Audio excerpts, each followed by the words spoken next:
La Maison Rouge was the most exclusive restaurant in the city. Reservations required 3 months' notice and a connection to someone important. The dining room glowed with candlelight reflecting off crystal and silver, every table occupied by people who measured their worth in 7 figures and their influence in board positions. My parents' 40th anniversary dinner was being held in the private dining room upstairs, an intimate space for 30 guests, each one carefully selected from their social circle. Attorneys, surgeons, business owners, the city's elite gathered to celebrate Thomas and Margaret Winters' 4 decades of marriage.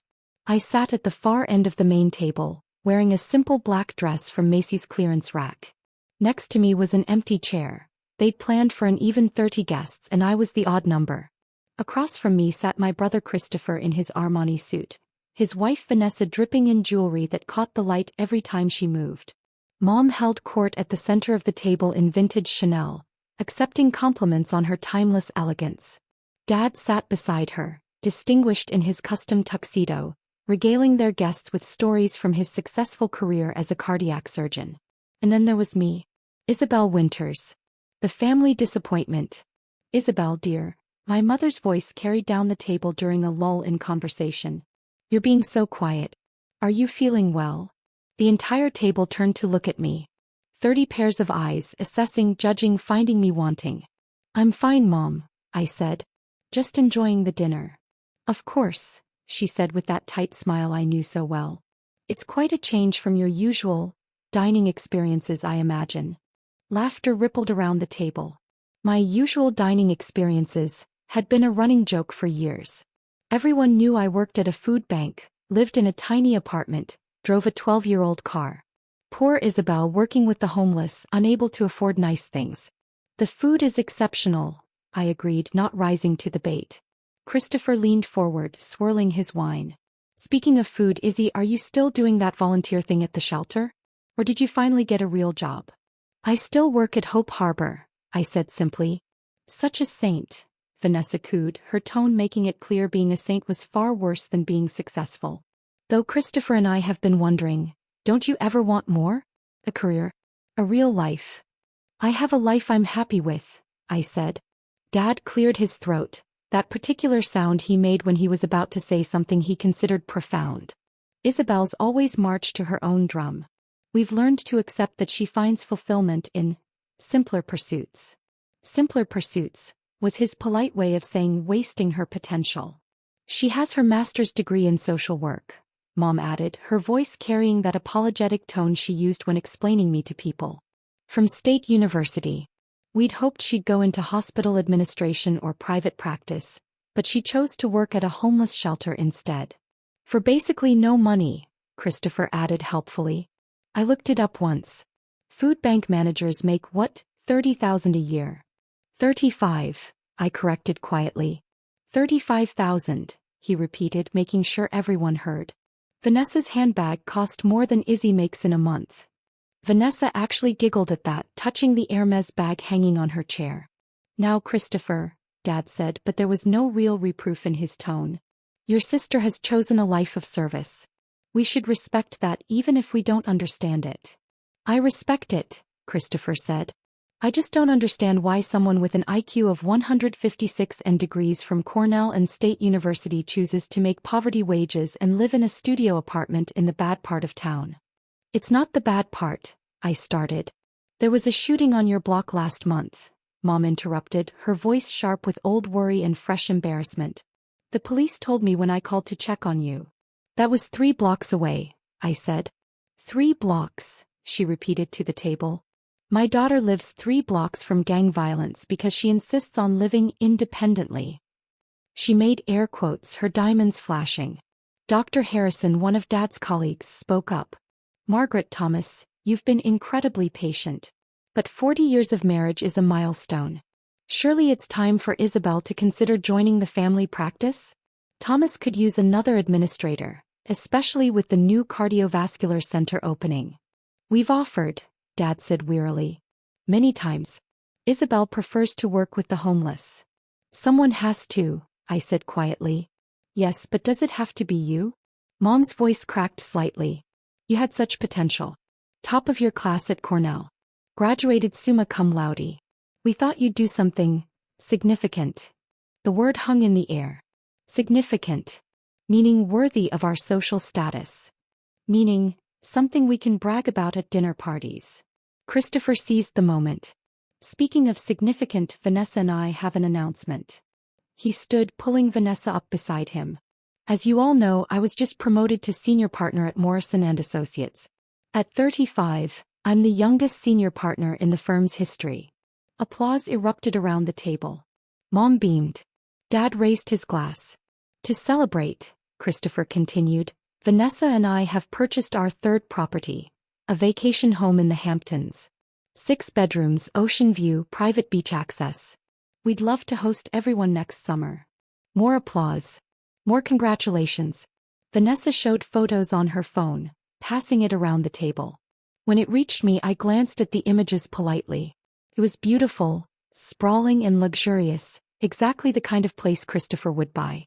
What do you think, Izzy? He asked, his voice carrying false warmth. Think you could take a week off from the soup kitchen to visit? It's a food bank, not a soup kitchen, I said. And it's lovely. Congratulations. We're very proud of Christopher, Dad said, standing now with his wine glass. Our son has built an impressive career. He's everything we hoped he'd be, successful, ambitious, generous with his family. The contrast was clear. Christopher was everything. I was nothing. In fact, Dad continued, Christopher's success is why your mother and I can retire comfortably. He's helped us with investments, financial planning, estate management. He's been the responsible child. I felt the words like physical blows, even though I'd heard variations of them for years. Mom stood as well, dabbing at her eyes. We're so grateful for the family Christopher has built with Vanessa. For the grandchildren they're planning to give us. For the legacy they're creating. The unspoken message was clear. I had built nothing. I was giving them nothing. I was no legacy at all. Now, Dad said, I believe it's time for gifts. Christopher. My brother pulled out an envelope from his jacket. Mom, Dad, Vanessa and I wanted to do something special for your 40th. So we've arranged a Mediterranean cruise. 30 days, first-class accommodations, every excursion included. All expenses paid. Mom actually squealed. She opened the envelope, pulling out glossy brochures and tickets. Christopher. This must have cost. Don't worry about the cost, he said smoothly. You're worth it. Both of you. The table erupted in praise for Christopher's generosity. Dad hugged him. Mom cried happy tears. Vanessa glowed with reflected glory. Then all eyes turned to me.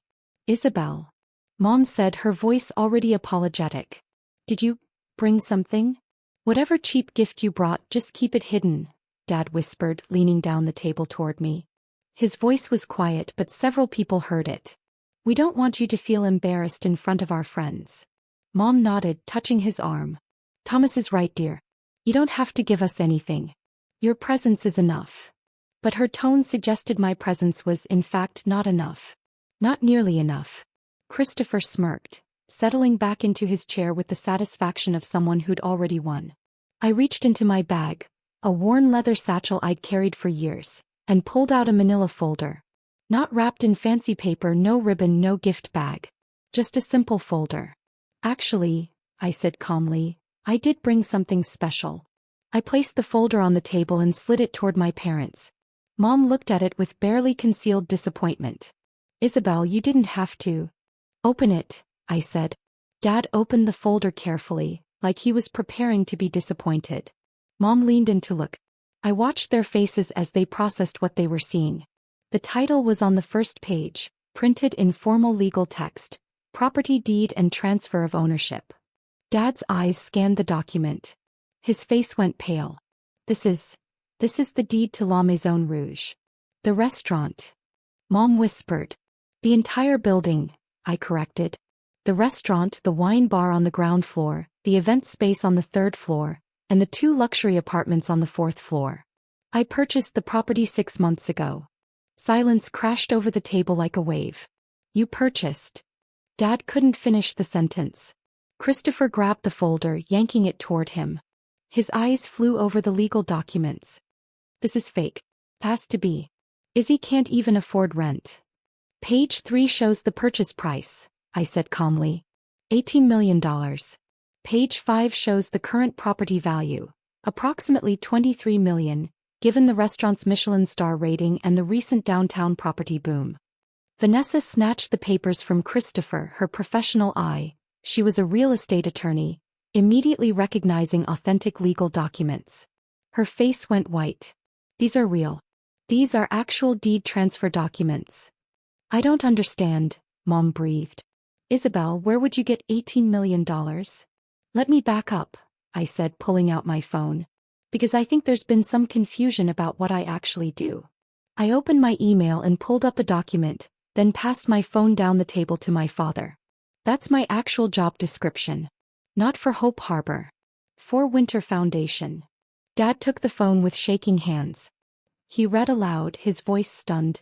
Isabel Winters, founder and Phil Winter Foundation. Net assets under management, $2.8 billion. The table exploded. Billion, someone gasped. That's impossible, Christopher said. Page down, I told Dad. You'll see the foundation's mission statement and our programs. Dad scrolled, reading in a daze. Winter Foundation provides comprehensive services to homeless populations including food security, housing assistance, job training, medical care and mental health services. Operating in 47 cities across 12 states. Annual budget, $320 million. I do work at Hope Harbor, I explained as every eye in the room fixed on me. But not as an employee. Hope Harbor is one of 73 food banks and shelters that Winter Foundation owns and operates. I was there today doing a site inspection and volunteering in the kitchen because I believe in leading by example. Mom's mouth opened and closed soundlessly. 8 years ago, I continued, Grandma Catherine left me her estate. Not Christopher. Me. She left me everything because, and these were her words from the will, Isabel is the only one who understands that money is a responsibility, not a trophy. Dad flinched. Grandma Catherine had been his mother, and her decision to leave everything to me instead of splitting it between her grandchildren had caused a massive family rift. Grandma's estate was worth $47 million, I said. Everyone thought I'd wasted it on charity. I did use it for charity. I started a foundation. But I also invested it. Aggressively. In housing development, sustainable technology, medical research. Over 8 years, I turned $47 million into $2.8 billion. Christopher looked like he might be sick. You're a billionaire? The foundation is worth billions, I corrected. I take a salary of $90,000 per year as CEO. I live modestly because I believe in the mission. Every dollar I don't spend on myself goes to helping people who actually need it. The studio apartment, Mom whispered. The old car. I own my apartment building, I said. I bought it 4 years ago and renovated it into affordable housing. I live in one unit and rent the other 43 to low-income families at below-market rates. My car works fine. Why would I buy a luxury vehicle when that money could house 3 families for a year? Dad was staring at the deed like it was written in a foreign language. You bought this restaurant. This building.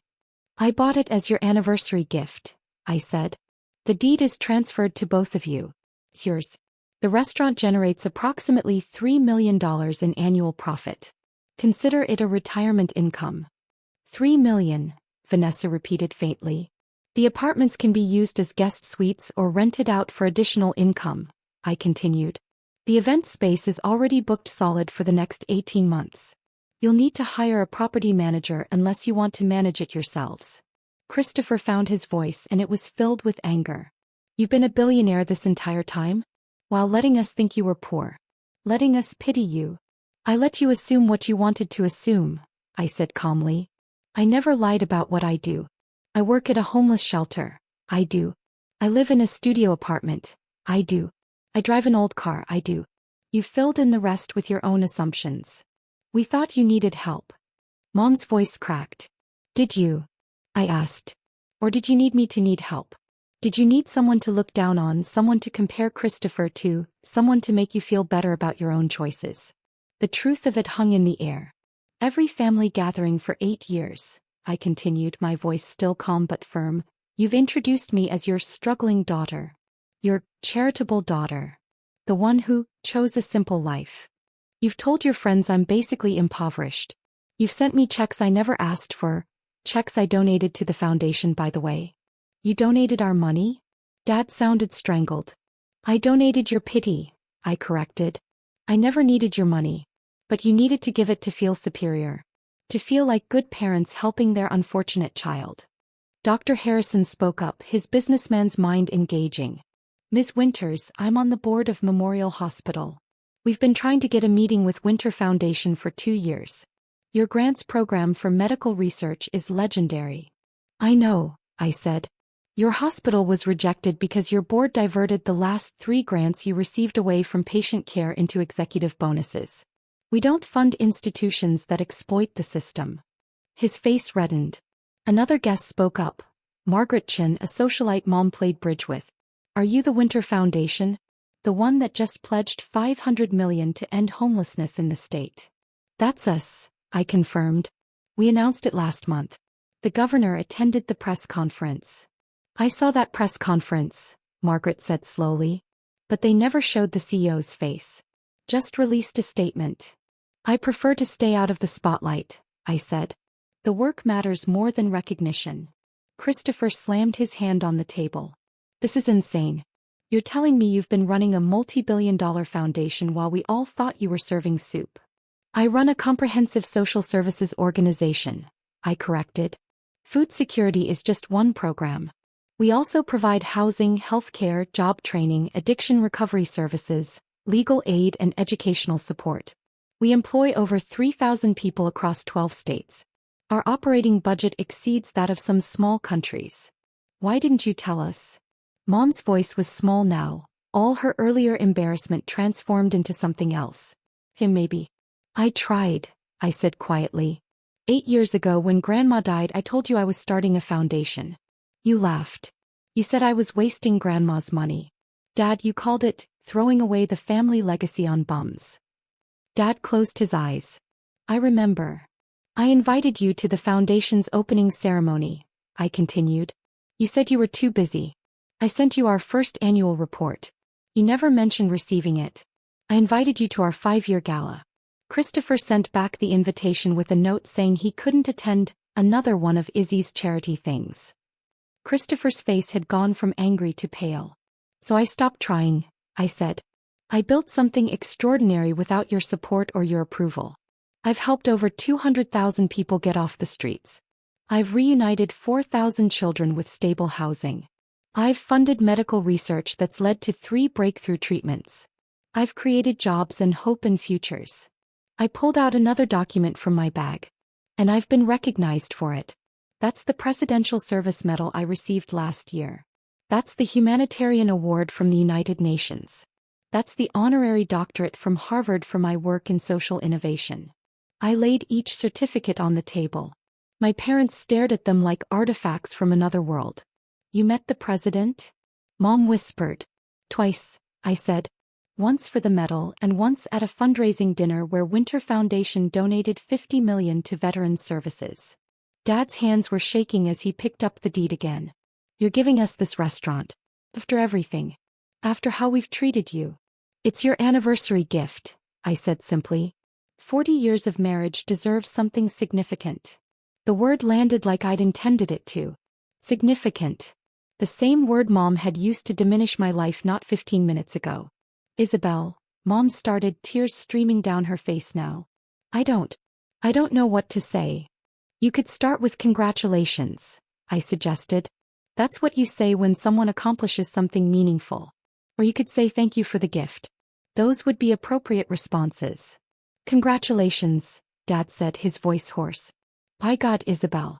Congratulations on building something I can't even comprehend. Thank you, Mom echoed, sobbing now. Thank you for this gift we don't deserve. Christopher stood abruptly, his chair scraping back. I need air. He walked out of the private dining room, Vanessa hurrying after him. The other guests sat in stunned silence, processing the complete reversal of everything they'd believed about the Winters family dynamics. Dr. Harrison spoke first. Thomas, Margaret, your daughter is extraordinary. I hope you realize that. We're beginning to, Dad said quietly. I stood, smoothing my clearance rack dress. I should go. I have an early meeting tomorrow with the city council about expanding our housing program. Wait, Mom said, reaching for my hand. Please don't leave. Not like this. Like what? I asked. With us having just realized how terribly we've failed you, she said. How completely we've misunderstood everything about your life. I looked at her hand on mine. You haven't failed me, Mom. I succeeded despite you, not because of you. There's a difference.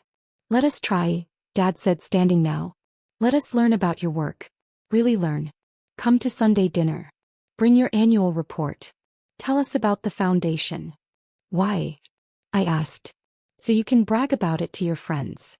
Look, our daughter runs a billion-dollar foundation. So I can be the new trophy to replace Christopher. No, Dad said firmly. So we can know our daughter. The real one. Not the version we invented in our heads. I studied his face. He looked older suddenly, the weight of his assumptions and judgments showing in new lines around his eyes. Okay, I said finally. Sunday dinner. But at my place. I want you to see how I actually live. See the community I've built. Meet the families I work with. Your studio apartment? Mom asked hesitantly. Pie building, I corrected. And the neighborhood. The community center we opened last year. The job training facility. The medical clinic. All part of the foundation's integrated support system. We'll be there, Dad promised. I picked up my worn leather bag. The restaurant deed has instructions for property management. The current manager is excellent. I recommend keeping her on. She's increased profits by 40% since I acquired the building. You're not taking it back? Mom asked. After how we treated you tonight? It's a gift, I said simply. I don't give gifts with conditions. What you do with it is your choice. Sell it if you want. Keep it. Whatever brings you joy. We'll keep it, Dad said. And Isabel? I'm sorry. For all of it. For every dismissive comment, every assumption, every time we made you feel less than. You're not less than. You're more than I ever imagined. I nodded, not quite ready to accept the apology but acknowledging it. See you Sunday. As I walked out of La Maison Rouge, I heard the private dining room erupt in conversation behind me. Let them process it. Let them rewrite their understanding of who I was. I had work to do. My phone buzzed with a text from my program director. Homeless count tonight. Need extra volunteers at the downtown shelter. I texted back. On my way. Give me 20 minutes. Because that was the truth of my life. I didn't buy restaurants to prove a point or make my parents feel small. I bought them because they were good investments that generated income one could funnel back into the foundation. I didn't live modestly to make some philosophical statement. I lived modestly because every dollar I saved was a dollar that could change someone's life. I'd built something significant, not for recognition or approval but because people were suffering and I had the resources to help. And if my family finally understood that, good. If they didn't, I'd still wake up tomorrow and do the work. Because that's what significance actually meant.